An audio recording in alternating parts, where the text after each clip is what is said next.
नमस्कार सभी विद्यार्थियों का एक बार फिर से मेरे YouTube channel Jagroop Singh geography में प्रथम श्रेणी व्याख्याता भर्ती भूगोल का पेपर आज हो चुका है। तो उसी पेपर पर आज बात करेंगे क्या क्या आंसर होने चाहिए थे, क्या आंसर होगा। कुछ प्रयास किया गया मेरी तरफ से। तो पहला क्वेश्चन जो है वो है सुदूर संवेदन की जो विद्युत चुंबकीय स्पेक्ट्रम की तरंगदैर्घ्य का उपयोग किया जाता है, तो उसमें कौन कौन से बिंदु शामिल थे, कौन कौन से बिंदु शामिल नहीं थे। इसमें बी, सी और डी यानी ये कूट का प्रयोग किया जाएगा। तो इसका उत्तर 1 नंबर होगा, बी, सी और डी। उसके बाद में नंबर 2, ये प्रश्न एनसीईआरटी से आया। एनसीईआरटी में लाइन पे लाइन इस प्रश्न में थी, तो आपको यह भी याद रहनी चाहिए कि कौन कौन सा बिंदु इसमें पूछा गया है। पंजाब और हरियाणा एनसीईआरटी के अनुसार चावल के उत्पादक क्षेत्र नहीं है, पारंपरिक नहीं है, यह कथन गलत था। गेहूं हिमालय की उच्च भूमियों में पैदा किया जाता है, वर्षाधारित है, और भारत में चाय की शुरुआत 40 के दशक में हुई, यह भी सही बात है। तो इसका उत्तर बी और सी होगा, यानी 3 नंबर प्रश्न, 3 नंबर ऑप्शन जो है वो इसमें सही था। उसके बाद में दोदा बेटा, हम सबको पता है कि नीलगिरी की पहाड़ियों की सर्वोच्च चोटी है, सामान्य सा उत्तर था आरपीएससी के अनुसार, एक जनरल क्वेश्चन। तीसरे का उत्तर 3 नंबर। उसके बाद में यह प्रश्न बढ़िया था। थार्नवेट ने 1948 के जलवायु वर्गीकरण में संभाव्य वाष्पोत्सर्जन के आधार पर उसकी गणना किस प्रकार से की है। बढ़िया प्रश्न। इसके अनुसार क्वेश्चन नंबर ये 4 था, इसका उत्तर 1 है। औसत मासिक तापमान से, औसत मासिक तापमान से उसकी गणना की जाती है। पहाड़ी ढाल चक्कर एलसी किंग ने प्रतिपादित किया है, उत्तर नंबर 3 होगा इसका। बढ़िया प्रश्न था। उसके बाद में भारत की जनसंख्या नीति कब लागू की गई, हमारे लिए जर्नल क्वेश्चन। वर्ष 1976 में, 1976 में पहली पॉपुलेशन पॉलिसी लागू की गई, ये हमारा एक प्रश्न था। उसके बाद में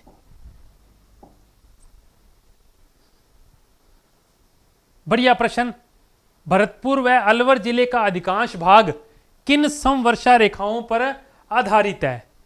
अगर मैप वाइज अगर हम हरिमोहन सक्सेना में देखें तो उत्तर 1 भी बन रहा है और उत्तर 4 भी बन रहा है। अब ये आरपीएससी के मानने पर है कि वो इसमें से क्या मानती है। अगर आप सामान्य क्लासिफिकेशन देखेंगे उसमें 60 और 80 के बीच में का भाग है ये सारा का सारा।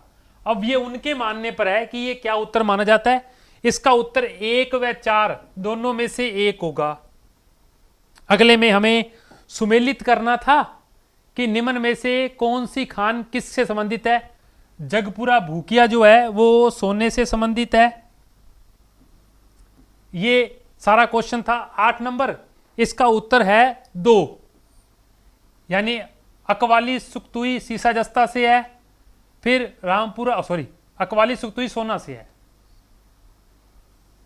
अकवाली सुक्तुई तांबा से है, जगपुरा भूकिया सोने से है, रामपुरा अगुचा शीशे और जस्ते से है, मांडो की पाल फ्लोराइड से है, और सबला और ये लाइमस्टोन से है। उत्तर नंबर 2 होगा 8वें का, 8वें का उत्तर नंबर 2।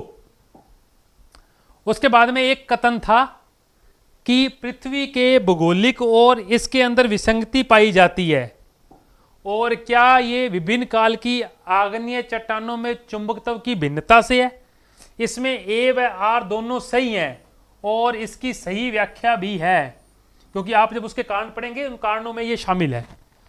तो 9वें का उत्तर 2 नंबर होगा। सीधा सा क्वेश्चन था 12वीं क्लास की किताब से, चैप्टर नंबर 1 से। कालों को सुमेलित करना था। अगर आप वो सारणी देखते अंत वाली तो उसके अंदर तो सबसे पहले अन्वेषण और विवरण आएगा, फिर आएगा प्रादेशिक विश्लेषण, फिर क्षेत्रीय विभेदन और फिर स्थानिक संगठन। CDAB उत्तर होगा इसका। ये अभी नवी रिपोर्ट जारी हुई थी उसके अनुसार पूछा गया था उदयपुर, अलवर, प्रतापगढ़ और बारां। उदयपुर, अलवर, प्रतापगढ़ और बारां। 11वें का उत्तर नंबर 2 वन रिपोर्ट 2023-24 के अनुसार यह बिंदु था। प्रथम मास्टर प्लान दिल्ली शहर का बनाया गया था। प्रथम मास्टर प्लान दिल्ली शहर का बनाया गया था। अगला 13वें का उत्तर मोरेन है। बनास की सहायक नदी नहीं है, पूछी थी। बनास की सहायक नदी नहीं है, तो ये सबको पता है कि माही की सहायक नदी है मोरेन। तो इसका उत्तर जो है वो 2 नंबर था 13वें प्रश्न का, जो मेरे पास बुकलेट है उसमें बनास की सहायक मोरेन नहीं है। चलिए आगे, परियोजनाएं पूछी गई थी। कौन सी परियोजना किस जिले में स्थित है? तो इसमें हमें एक बात ध्यान रखनी है कि लहासी और काली तीर दोनों परियोजनाएं सही हैं, यानी बी और डी उत्तर सही है। रेवा परियोजना जो है वो झालावाड़ के अंदर पड़ती है और फोलाई परियोजना बूंदी में पड़ती है। ये झालावाड़ में है और ये बूंदी में है। तो हमसे सही सुमेलित पूछा गया था लहासी और काली तीर। 14वें का उत्तर 3 नंबर बी और डी। प्रश्न बढ़िया था 15 नंबर, तापीय व्युत्क्रमण वो भी व्यापारिक पवनों का पूछा गया, एक डीपली क्वेश्चन था। इसमें गर्म हवाओं के ऊपर ठंडी हवाओं के गमन से, गर्म हवाओं के ऊपर ठंडी हवाओं के गमन से, बाकी सब प्रश्न काटने वाले थे, ऐसा इसके अंदर था। बालाघाट सबको पता है, एमपी में है। हम मर के स्थिर हो जाते हैं, स्थिर स्थल सिद्धांत पूछा गया था प्रवाल भित्तियों का, मर्रे का है। सामान्य सा प्रश्न थे ये दोनों, और इनमें हम गलती नहीं करनी चाहिए थी हमको। अगला, अरावली की चोटियों को उनके अनुसार क्रम में लगाइए। 18वां प्रश्न, अरावली की चोटियों को उनके अनुसार क्रम में लगाइए। उत्तर नंबर 4 होगा। रघुनाथगढ़, ऋषिकेश, तारागढ़। रघुनाथगढ़ 1055 मीटर है, ठीक है, ये सबसे ऊपर यही आनी थी इसके अनुसार। उसके बाद में हमसे तारागढ़ पूछा गया था। ऋषिकेश 1017 मीटर के आसपास है। तारागढ़ 873 मीटर के आसपास है, नागपानी उससे कम है। सिंपल सी किताब, mainspring of civilization, Huntington की पुस्तक है। हटिंगटन की पुस्तक है मैन स्प्रिंग ऑफ सिविलाइजेशन। 19वें का उत्तर 3 नंबर। उसके बाद म्यांमार की अंतर्राष्ट्रीय सीमा से लगे हुए राज्यों का सही क्रम है अरुणाचल प्रदेश, नागालैंड, मणिपुर और मिजोरम। अरुणाचल प्रदेश, नागालैंड, मणिपुर और मिजोरम। 20वें का उत्तर 3 नंबर होगा। चलिए आगे, महोगनी वृक्ष उष्णकटिबंधीय सदाबहार में आते हैं। भारत के वनों से एक सिंपल सा प्रश्न आरपीएससी ने पूछा, उष्णकटिबंधीय सदाबहार वन। अगला क्वेश्चन बहुत बढ़िया था, जो भी बच्चे पढ़ने वाले थे उनको एक चार्ट दिया गया था इस प्रश्न का, और उसमें से बताया गया था कि एक तरफ सूचकांक लिखा हुआ था। मेरे टेलीग्राम चैनल जरूप सिंह ज्योग्राफी पर भी वो चार्ट उपलब्ध है, तो वो भी हमने बच्चों को दिया था, तो ये उसके अंदर भी था। तो 75 से ऊपर किन किन सूचकांकों को शामिल किया गया है? इसका उत्तर है ए और डी, नॉर्डिक और अल्पाइन। नॉर्डिक और अल्पाइन ऐसी प्रजातियां हैं जिनके शिरस सूचकांक 75 से अधिक है। उसके बाद में इस प्रश्न का उत्तर हमारे हिसाब से भीलवाड़ा होगा। मेरे हिसाब से इस प्रश्न का उत्तर भीलवाड़ा होगा। भीलवाड़ा नंबर 2, राजस्थान की उत्पादकता ज्वार की सर्वाधिक रही है भीलवाड़ा में। बारोक प्रणाली, फिर से आरपीएससी ने इसे पूछा 1-2 सालों बाद में अपने अगले पेपर में। बारोक प्रणाली मध्यकाल युग के नगरों में नगर नियोजन से संबंधित है। मध्यकालीन यूरोपीय नगरों में नगर नियोजन संबंधित है। रतन जोशी की किताब के अंदर पुनर्जागरण और मध्यकालीन नगरों में इसे लिखा गया है, तो वहां से नगर नियोजन में संबंधित है। वान त्युनन में कौन सा चर इस पे निर्भर नहीं करता? बढ़िया प्रश्न था, सूत्र लिखा हुआ है P = V - E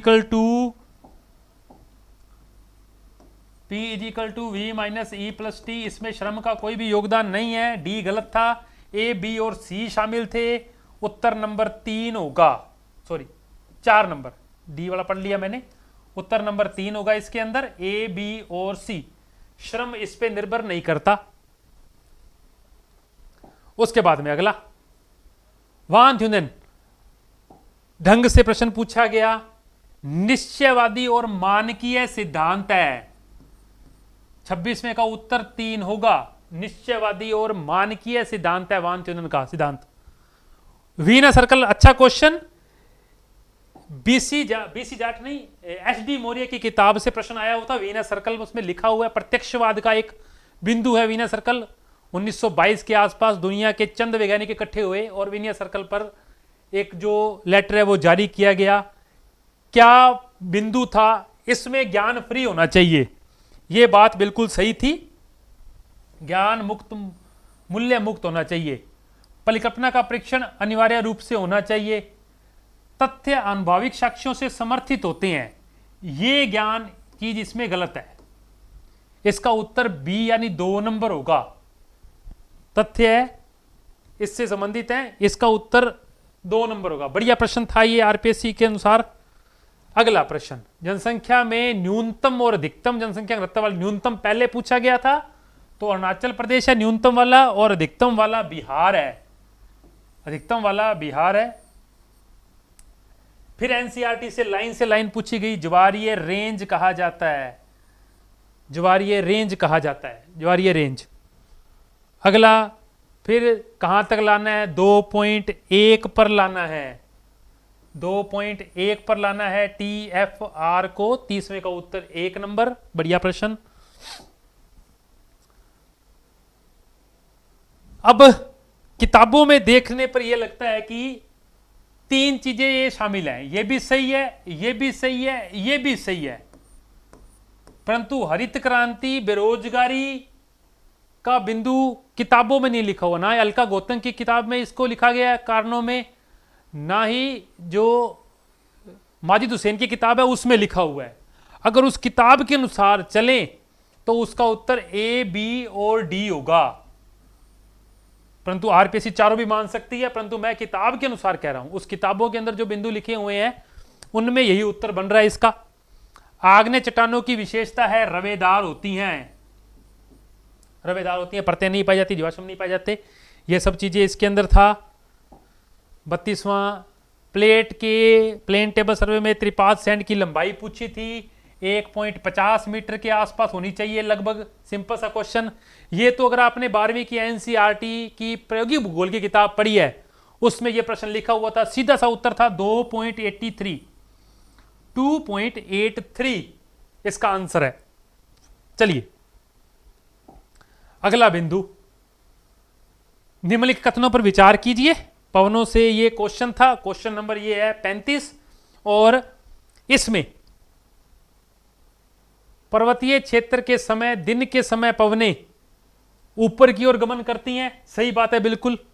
और इसमें केवल एक सही है, यह भी गलत है, यह भी गलत है। अधिक गर्म नहीं होता, ठंडा रहता है अपने निकटवर्ती क्षेत्र की अपेक्षा। यह हमें ध्यान रखना है। 35 का उत्तर 4 नंबर है, केवल ए सही है। अगला प्रश्न बढ़िया प्रश्न था।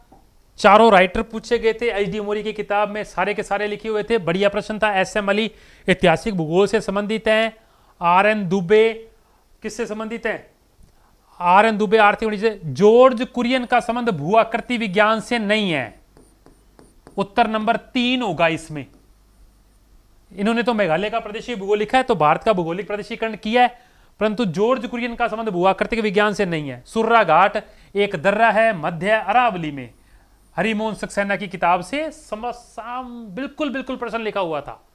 हरिमोहन सक्सेना की किताब से दोनों के दोनों कृषि जलवायु प्रदेश के क्वेश्चन हुबहू आए हैं। मिट्टी का प्रश्न एक हुबहू आया है, ये प्रश्न भी हुबहू आया है, और पर्वतों वाला प्रश्न भी हुबहू आया है। तो उन्होंने उससे बाहर कुछ पूछा ही नहीं। अगला, निम्न में से कौन से मालथस के अनुसार उत्तरदायी कारक हैं? कृत्रिम साधन, चारों के चारों उत्तर होंगे इसके अंदर। प्राकृतिक आपदाएं, सभी के सभी, ए, बी, सी और डी, चारों के चारों जनसंख्या के लिए उत्तरदायी कारक है, रोकने के लिए। अगला प्रश्न बहुत बढ़िया था। अभी कुछ एक सालों में इस पर काम हुआ है। मांदड़ी बांध बना हुआ है, ये बांध बना हुआ है। बिल्कुल पहला कथन सही है, दूसरा भी सही है, तीसरा भी सही है, चौथा कथन सही नहीं है। 4 नंबर उत्तर होगा इसका। पहले तीनों कथन सही थे। इस परियोजना में द्वितीय चरण में मांदरी बांध बना है, प्रथम में गुराना बांध बना है, उदयपुर की जीवन रेखा बनकर उभरी है, परंतु चंदलाई बांध इसमें नहीं संबंधित है। इस प्रश्न का उत्तर आरपीएससी क्या मानती है वो अपने मान सकते हैं। ये कीटनाशकों के प्रयोग से भी हो सकता है और ये लवणता से संबंधित भी हो सकता है। अब वो उनके मानने पर है कि ये क्या चीज है। इसके उत्तर 3 व 4 दोनों होंगे, 3 व 4 दोनों हो सकते हैं। अब मानने पर आरपीएससी के कि क्या माना जाता है। हरित क्रांति में लाल मुखौटा किससे संबंधित है, हमें सिर्फ सुमेलित करना था। कोसमोस हमबोल्ट की किताब है, अर्ड कुंडे रीटर की किताब है, वालकर कुंडे रेडजेल की है, कॉरिडोर ऑफ टाइम्स एच.जे. फ्लूअर की किताब है। तो उत्तर मिल ही रहा है इसके अंदर 1 2 3 4, तो जो भी है 4 नंबर। ए का उत्तर 4, बी का उत्तर 2, सी का उत्तर 3, डी का उत्तर। सर्वाधिक प्रदूषित नदी यमुना है भारत की। बिल्कुल एनसीईआरटी से फिर से प्रश्न पूछा गया। चलिए बढ़िया प्रश्न था, उत्तर नंबर 4 होगा इसका।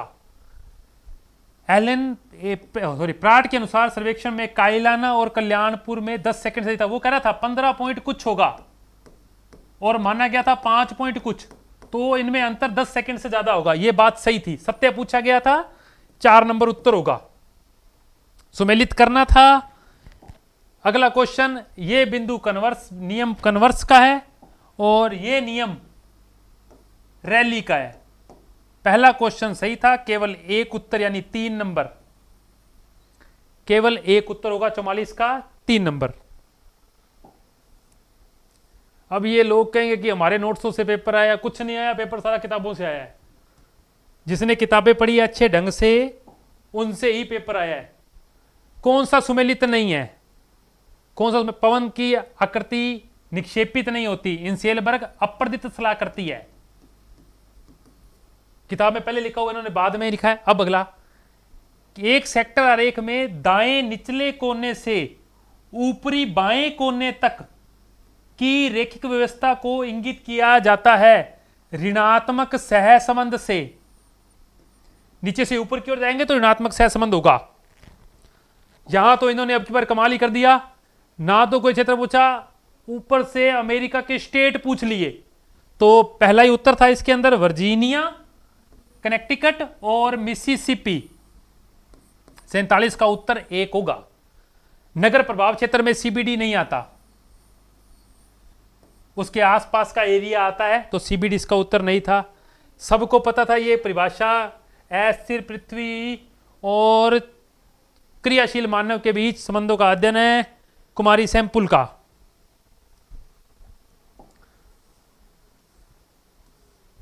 अगला क्वेश्चन फिर से बढ़िया, कितना आयाम देते हैं प्रत्येक सूचकांक को? 1/3 आयाम या 1/3 धारिता दी जाती है मानव विकास सूचकांक में प्रत्येक के अंदर। 50 का उत्तर 3 नंबर। फिर प्रकृति की मेज सीमित व्यक्तियों के लिए लगी हुई है, रॉबर्ट थॉमस माल्थस का कथन है, रॉबर्ट थॉमस माल्थस का कथन है। उसके बाद में मनोरंजन और सेवाएं तृतीयक सेक्टर में आती हैं, राजनीतिक संभार रेखाओं के रूप में एंसेल ने माना है। बढ़िया प्रश्न था। अगर आपने इस बिंदु को कोटा वाली किताबों से पढ़ा है तो उसमें परिभाषा साफ साफ लिखी हुई है कि राजनीतिक संभार की रेखाओं के रूप में सीमाओं को माना गया है। 53 का उत्तर 2 नंबर, ये एंसेल की परिभाषा थी, तो इसका उत्तर एंसेल होगा। अगला, इसमें ऑस्ट्रेलिया, रिपोर्ट के अनुसार ऑस्ट्रेलिया कच्चे माल का अधिकतम भंडार है, कच्चे माल का अधिकतम भंडार है। उसके बाद में ये CA-W से संबंधित है, मैप लगा के पूछा था उन्होंने। जेनरे डीवाई का सिद्धांत ब्लांश ने दिया है, उत्तर नंबर 2 होगा। 56 नंबर का उत्तर नंबर 2 होगा। चलिए बढ़िया प्रश्न, व्यवहारवादी भूगोल किस आधारभूत तर्क से संबंधित है? चलिए, व्यक्तियों में मानस वातावरण प्रतिबिंब होते हैं, सही बात है, परंतु यह बात गलत है। वातावरण या प्रतिबिंबों में व्यक्ति के निर्णय लेने के बीच में कोई संबंध नहीं होता। क्यों नहीं होता?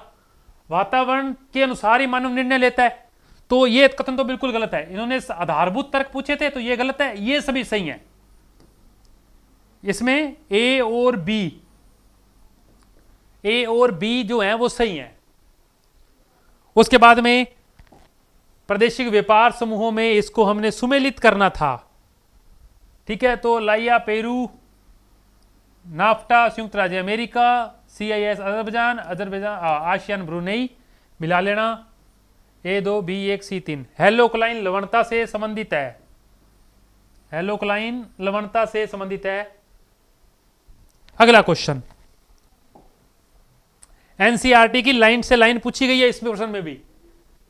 सॉरी, हरिवंश सक्सेना का क्वेश्चन है, चीका और दोमट दोनों प्रकार की मृदा मिलती है? मिलती है। नमी अधिक व समय धारण करने की क्षमता होती है? सही है। भीलवाड़ा अजमेर सिरोही में होती है लाल व पीली मृदा, उत्तर होगा इसका। हरिवंश सक्सेना की लाइन से लाइन लिखी हुई है लाल व पीली मृदा वाली, ढंग से देखना आप किताब के अंदर जाकर। इसलिए कहते हैं किताब पढ़ें, खुद के नोट्स बनाएं, खुद उन पर ध्यान दें किताबों पर। अगला क्वेश्चन, सूसा से सार्डिस तक का जो क्वेश्चन था इसका उत्तर है हेरोडोटस। ये भी BC जाट वाली किताब में लिखा हुआ है, उसमें अच्छे से दे रखा है इसको। ये तो इसका कोई तुक ही नहीं था। अगर विनिपेग शहर आपको पता है कि कहां स्थित है तो इस डायग्राम का कोई मतलब नहीं था। मध्य अक्षांशीय स्टेपी जलवायु, मध्य अक्षांशीय स्टेपी जलवायु, ये फिर से एनसीईआरटी से आया कि किस ऋतु के अंदर मध्य अक्षांशीय शुष्क व आर्द्र जलवायु है, CW। फिर एनसीईआरटी में यह बात लिखी हुई है स्पष्ट। इसका कोई मतलब नहीं था, ऐसे उलझाने के लिए एक डायग्राम सा दे रखा था इन्होंने। विनिपेग शहर उसके अंदर आता है, हमने को इतना ही ध्यान रखना था। अगली क्वेश्चन, दबाव पेटियों का निर्माण क्रमशः गतिक व तापीय कारकों से हुआ है। तो पहले गतिक कारक बताया था, बाद में तापीय कारक पूछा गया था। उपोष्ण कटिबंधीय उच्च दाब गतिक कारक से है, ध्रुवीय उच्च वायु दाब तापीय कारक से है। इसका उत्तर मैकिंडर। इस प्रश्न को पता ही नहीं आरपीएससी ने कहां से पूछा है। मैकिंडर की किस पुस्तक से किस भूगोलवेत्ता ने हृदय शब्द लिया है? तो इसका उत्तर आरपीएससी के मानने पर है कि वो क्या मानते हैं। अगला, किसका एल्बिडो 20% से कम होता है? नम भूमि व वन का। सामान्य सा प्रश्न था इनका, 5% और 10% से भी कम होता है, तो 4 नंबर उत्तर। स्वीडन कृषि स्थानांतरित कृषि से संबंधित है। यूरोप के अंदर नए प्रकार से की जाने वाली खेती को स्वीडन कहा जाता है। बढ़िया प्रश्न था ये। इसके अंदर किसका 100 से कम है? बाड़मेर का 100 से कम है। जनसंख्या घनत्व 100 से कम बाड़मेर का है। 68वें का उत्तर 3 नंबर होगा। उसके बाद में प्रत्यक्षवाद का क्वेश्चन, ये आरपीएससी वालों को पता नहीं प्रत्यक्षवाद से क्या मोहब्बत है। इन्होंने पिछली कुल लेक्चर में पूछा, उससे पिछले में पूछा, अब की बार इन्होंने आरपीएससी वाले फर्स्ट ग्रेड में पूछ लिया।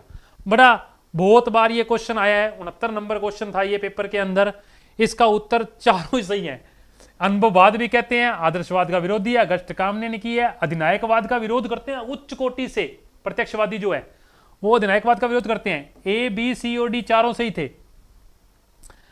रात्रि काल में तापमान में तेज हवा नहीं चलनी चाहिए, केवल A और B ही सही है। स्वच्छ A और B, 4 नंबर उत्तर होगा इसका। हवा शांत रहनी चाहिए, शांत हवा। बढ़िया सा प्रश्न था ये भी। अगला प्रश्न देखते हैं अपने।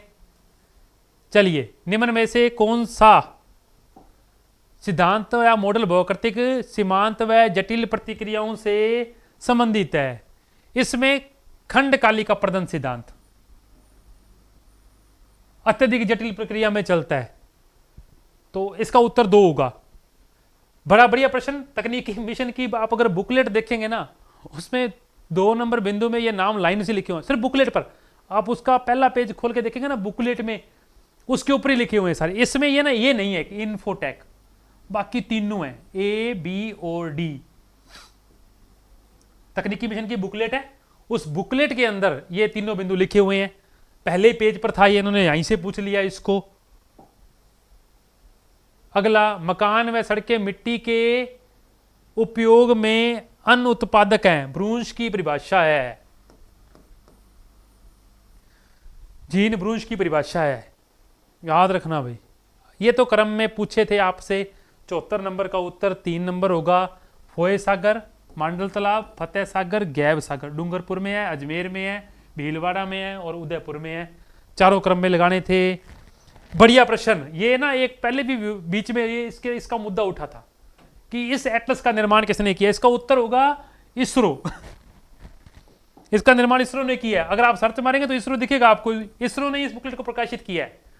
बढ़िया प्रश्न था ये, इसरो ने दिया है। बहुत से लोगों ने दोनों उत्तर में, एक आगे भी उसमें भी नाम तो नाटमो लगाया, इसमें भी नाटमो लगाया, पर नहीं था। ये प्रकाशन इसरो के द्वारा किया गया है।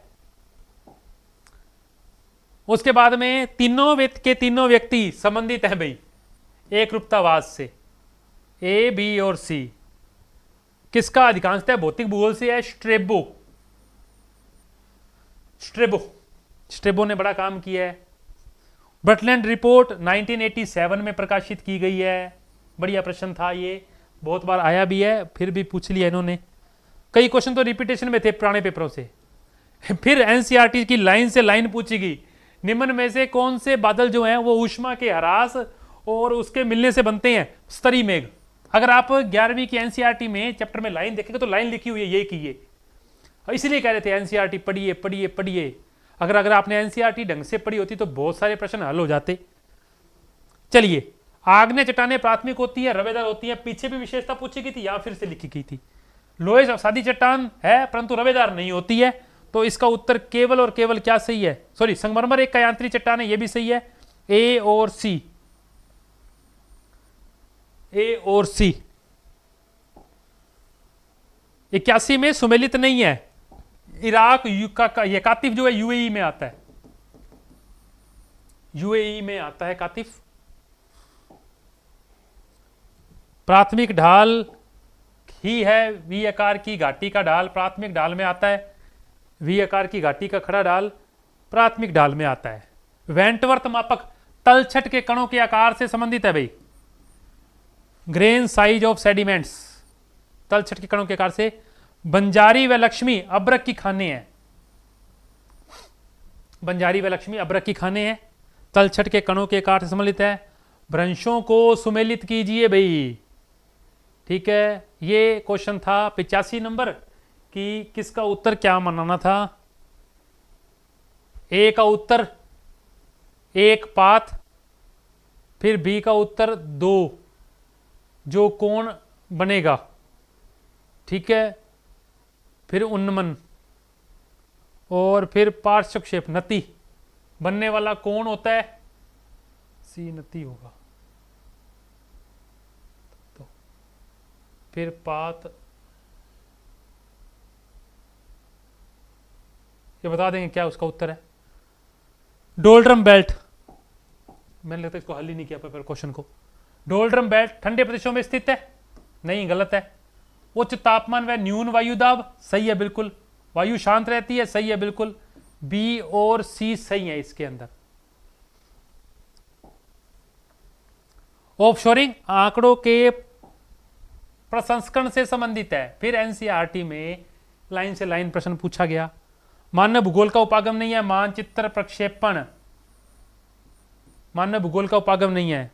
भविष्यवाणी के लिए माध्य का प्रयोग करते हैं, मौसम की भविष्यवाणी के लिए। वैसे ना इसका सही उत्तर प्रतीपगमन, इसमें था नहीं, अगर कभी प्रतीपगमन लिखा हो तो वो इसका उत्तर माना जाता है। इनमें से सेंट्रल टेंडेंसी के अंदर से माध्य इसका उत्तर होगा। 89 का उत्तर 3 नंबर। कौन सा निश्चयवादी उपागम है? एंथ्रोपोजियोग्राफी, रेडजेल। फिर अगला हमको सुमेलित करना था कि किस प्रकार की जलवायु प्रदेश में कौन सी मिट्टी पाई जाती है। इसका उत्तर 3 नंबर होगा। शुष्क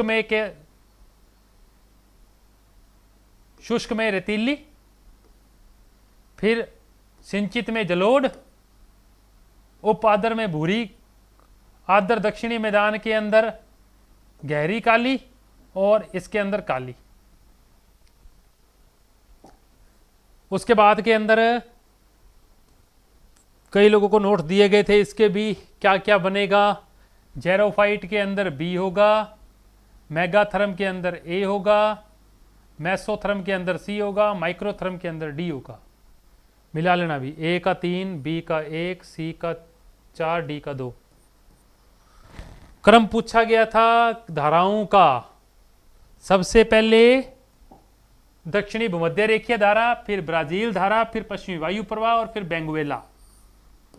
4 नंबर उत्तर होगा। क्लॉडियस टोलेमी ने संशोधित शंक्वाकार प्रक्षेप का प्रयोग किया है। संशोधित शंक्वाकार प्रक्षेप का प्रयोग किया है क्लॉडियस टोलेमी ने। पाली और टोंक सर्वाधिक ग्रामीण और नगर, इसमें पाली इसमें टोंक।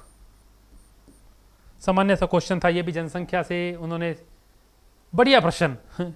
विशेषक अपर्दन, एक तो भूस्तंभ और एक छत्रकशिला, दोनों विशेषक अपर्दन से संबंधित हैं, बी और डी।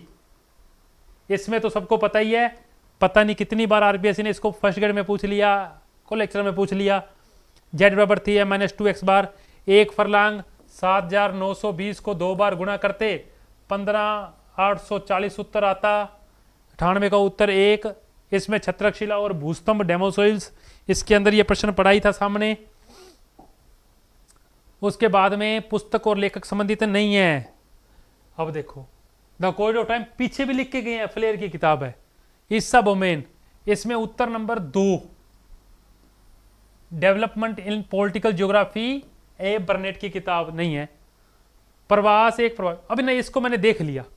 इसके अंदर ना जो जनसंख्या भूगोल की एच.एस. गर्ग की किताब जो है, उसमें इसकी परिभाषा भी लिखी हुई है, इसकी परिभाषा भी लिखी हुई है, इसकी परिभाषा भी लिखी हुई है।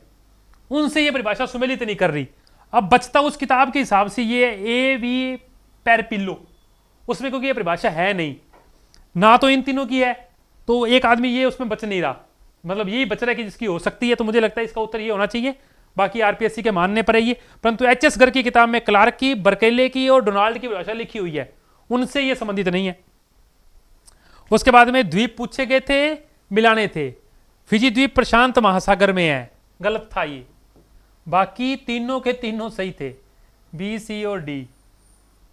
बी, सी और डी तीनों के तीनों सही थे। ये हमको करना था क्वेश्चन। भारत में विश्व मानचित्र, ये वो जो आपसे बात की थी, नाटमू बनाता है। समक्षेत्र बोन और सिनुसाइडल दोनों है, कितनी बार क्लास में बताया था, बोन और सिनुसाइडल बी और सी। अगला, समांतर माध्य के बारे में कौन से कथन हैं? समांतर माध्य के बारे में 104 नंबर प्रश्न था ये। इसका उत्तर 2 नंबर होगा, बी और सी। सहसंबंध की विधि के लिए उपयुक्त है, दोनों में प्राप्त होता है, सभी मानों पर निर्भर नहीं होता, होता है सभी मानों पर निर्भर। ये तो गलत ही था, ए तो बच गया, ये बी और सी बच गया, यही उत्तर था इसका। रेडियोसॉइड, ये वायुमंडल के अध्ययन से संबंधित है। जीआईएस जीपीएस में उपकरण लगा के छोड़ा जाता है इसको ऊपर, ठीक है। अब मुझे ये लगता है कि पृथ्वीगत धरातल के अध्ययन से भी है, क्योंकि गणना तो उससे पृथ्वीगत धरातल का अध्ययन ही होगा। जीआईएस जीपीएस में गुब्बारों पर लगा के इसे छोड़ा जाता है। तो अब वो अगर वायुमंडलीय आधारित उपग्रह पर मानते हैं तो क्या उत्तर है, और ये क्या उत्तर है, तो 1 और 2 में इसका उत्तर होना चाहिए। अगला, मलबा नियंत्रित ढाल कौन सा है? सरल रेखीय है, सरल रेखीय ढाल मलबा नियंत्रित है। इसका उत्तर उत्पादित कुल वस्तु का कुल भार और श्रम लागत, उत्पादित वस्तु का कुल भार बटे में श्रम लागत उत्तर होगा। वेबर के अनुसार श्रम लागत सूचकांक क्या होता है? अगला प्रश्न, इसका उत्तर बाजार के निकट। दोनों नियत हैं, दोनों शुद्ध हैं, उद्योग बाजार के पास ही लगेगा। मैंने बताया था आपको सिर्फ एक कंडीशन ध्यान रखनी है, वो ये पृथ्वी की आंतरिक तरंग के बारे में ये प्रश्न बताइए। पृथ्वी की भूआकृतियों को समझने में मदद करता है, सही बात है बिल्कुल। तापमान बढ़ता है 32 मीटर की दर से, एस तरंग का गलत क्वेश्चन है। अप्रत्यक्ष स्रोत हैं डी, ए बी और डी, ए बी और डी। अगला, 2024-25 के दौरान भारत के इस्पात निर्यात में कमी आई है, कीमतों पर लाभ का अंश कम हो गया है शायद के लिए। क्या उत्तर माने जाएगा आरपीएससी के द्वारा? उसी पर डिपेंड करता है ये। अगला प्रश्न, कार्बी एंगलों का पठार भारतीय प्रायद्वीपीय पठार का हिस्सा है, सही है। मेसोजोइक समय में भारतीय मरुस्थल समुद्र की था, सही बात है। फिर रिची द्वीप तो लक्षद्वीप में है, इसमें डी तो कटी गया, डी वाला एक ऑप्शन तो ये कट ही रहा था इसके अंदर। पूर्वी भारतीय तट पोर्ट व हार्बर के विकास के लिए अनुकूल है। ये भी ऐसा ही है, इसको लगता है ए, बी और सी इसमें उत्तर होना चाहिए, ए, बी और सी। मेसोपोटामिया का नगर है एरेच, इरेच भी लिखा है, एरेच में फिर वो रतन जोशी वाली किताब से प्रश्न आया यहां से। भारत की जनगणना में फिर एनसीईआरटी से, फिर एनसीईआरटी से लाइन से लाइन डब्बे में लिखा हुआ है एनसीईआरटी के अंदर 1981 में, 1981 में जन प्रवास के कारणों का समावेश किया गया। सामने पड़ा था सापेक्षिक आर्द्रता, यह सापेक्षिक आर्द्रता का सूत्र है। उसके बाद में यह प्रश्न फिर से, इसमें अनस्टेबल अर्थ J.H. टीयर्स की किताब है, सरफेस हिस्ट्री ऑफ अर्थ जोली की किताब है, आउटलाइन ऑफ जियोग्राफी वुरलीज और मॉर्गन की किताब है। फिर उसके बाद में अर्थ डायनेमिक और प्रिंसिपल, अच्छा वैसे ये किताब ना लेल की है, परंतु इन्होंने पता नहीं क्या ही लिखा यहाँ। उसके बाद में ये डी और ई, क्वेश्चन नंबर कितना है ये हमारा 115, 115 का उत्तर है 3 नंबर, ए का 3, बी का 2, सी का 1, डी का 5। ये किताब हैमिल्टन की है, ये किताब वुडफोर्ड की है, ये नाम इन्होंने पूछा एक। उसके बाद में वेबर के अनुसार आइसोडोपेन कहलाती है भाई, आइसोडोपेन। 3 बी में सम्मिलित हैं अलवर, भरतपुर, धौलपुर। मृदा सर्वेक्षण विभाग की स्थापना 1956 में की गई भारत के अंदर, 1956 के अंदर हुई है भाई। कार्ल रिटर के संबंध में, शुद्ध भूगोल का समर्थक नहीं है बस कार्ल रिटर, बाकी तीनों सही थे। टेलोजिस्ट है, मानव केंद्रित है, लैंडर कुंडे की अवधारणा दी है, ए, बी और डी। चंबल 65 और मंगला गेहूं की किस्में हैं भाई, गेहूं की किस्में हैं चंबल 65 और मंगला। प्रवाहित जल से टोर्न झील नहीं बनती भाई, ठीक है, टोर्न झील इसका उत्तर है, हिमानी से संबंधित है टोर्न झील। उसके बाद में सहयोग करने वाले भूगोलवेताओं का सही क्रम है, बहुत बार आ गया ये प्रश्न, जोन्स, विटलसी, हार्टशोन और गोटमैन, जोन्स, विटलसी, हार्टशोन और गोटमैन। मंगलम सीमेंट मोडेक कोटा में है, कोटा में है, नई नीति, चारों सही है, ये भी सही है, ये भी सही है, ये भी सही है और ये भी सही है, चारों। ए, बी प्रजाति नस्ल को प्रकट करती है न कि सभ्यता को, ग्रिफिथ टेलर की परिभाषा है। इसमें चारों सही थे भी जनसंख्या नीति के अंदर, ठीक है, 2 क्वेश्चन आ गए जनसंख्या नीति से। इसमें हैलिफैक्स पहले, वैंकूवर एंड में, बस यहीं से उत्तर देख लेना था और कुछ नहीं करना था। हैलिफैक्स पहले, वैंकूवर एंड में, पूर्व से पश्चिम की ओर पूछा गया था। फिर पेट्रोलियम ल्यूनेज गुजरात में है, पेट्रोलियम का है, सही सुमेलित पूछा गया था, सही है ये बिल्कुल। अगला, फिर कौन सा भ्रंश किस प्रकार का व्युत्क्रम में एक दूसरे से दूर जाते हैं, सिनिस्ट्रल में सामान्य में एक दूसरे के पास आते हैं, तो विपरीत दिशा में सामान्य भ्रंश में, डेक्स्ट्रल में दाईं तरफ, भ्रंशतल के दाईं ओर, इसमें भ्रंशतल के दाईं ओर।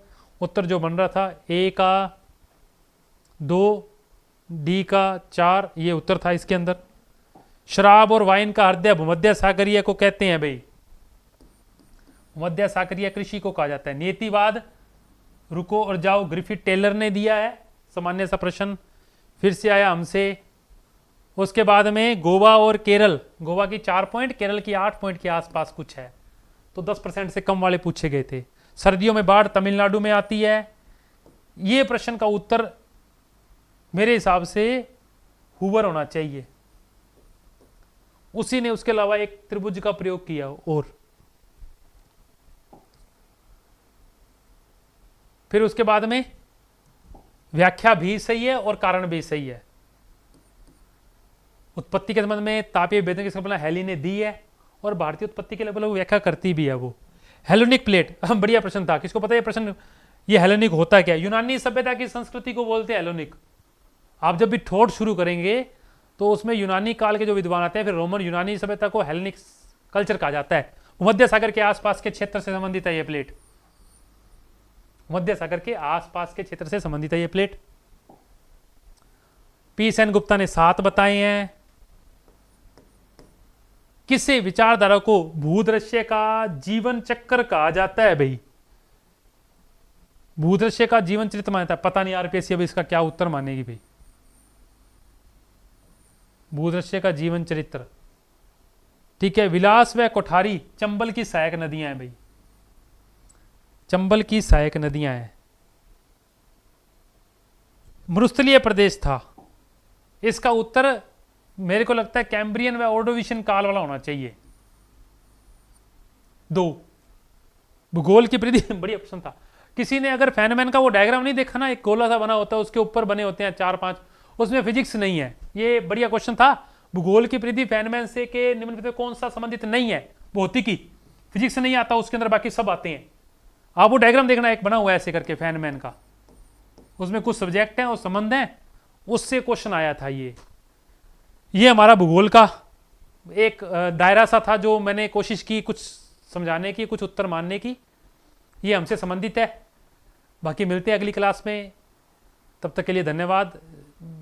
कुछ दिनों में कह रहे हैं कि आंसर की आ जाएगी 5 जुलाई तक, तो तब देखेंगे, उस पर बात करेंगे। उम्मीद है कि लगभग प्रश्न मैंने किताबों से छांटे हैं, उत्तर ये सही होने चाहिए। 1-2 क्वेश्चन में मुझे डाउट है, वो क्या आरपीएससी मानती है, उन पर डिपेंड करता है। तब तक के लिए धन्यवाद।